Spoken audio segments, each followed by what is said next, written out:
रखी गई, क्या सहमति जताई? देखिए, रिपोर्ट तो कल ही हो गई थी। माननीय मुख्यमंत्री ने चूंकि सर्वसम्मत राय से ये काम हुआ था, इसलिए सारे ने पार्टी के लीडरों को उन्हें बुला करके अभी कहा कि आगामी दिनों में और कुछ काम करना है, इसका जो आर्थिक विश्लेषण करना है, शैक्षणिक स्तर क्या है डिफरेंट जातियों का, उन्होंने पदाधिकारियों को निर्देश दिया है। और इसके लिए क्या लोक कल्याणकारी पॉलिसी वो बनाएंगे, इसके लिए आगामी सदन में बात करने का उसने वादा किया है। लेकिन एमआईएम ने मशवरे के तौर पर यह कह दिया है कि चूंकि पिछड़ों की आबादी बढ़ी है, 63% हो गई है, चूंकि एससी की आबादी बढ़ी है, लगभग 20% की हो गई है, तो रिजर्वेशन का आकार भी बढ़ना चाहिए और इस कमजोर तबके का हिस्सा तय होना चाहिए। जिसकी जितनी आबादी उसकी उतनी हिस्सेदारी होनी चाहिए।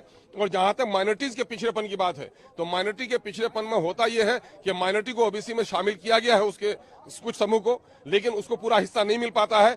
इसलिए रिजर्वेशन विद इन रिजर्वेशन, यानी उनका अलग कंपार्टमेंट तय होना चाहिए। ये मुतालबा अलग से नहीं, उस जो अभी 27% या 33 जिस रिजर्वेशन पर अभी काम चल रहा है, उसके दरमियान में उसका हिस्सा तय होना चाहिए। जिस तरह से कर्नाटक में, तमिलनाडु में और केरल में तय हो गया है, इसलिए उसका हिस्सा तय होना चाहिए। बीजेपी सवाल खड़े कर रही थी कि इसका कोई साइंटिफिक डेटा क्या है, आधार क्या है। आप सुनिए, बीजेपी ने सर्वसम्मत किया है, आज भी तो उनके नेता ठीक ठाक ही बोल रहे हैं अंदर में। अब बाहर में राजनीति करने की क्या बात होगी?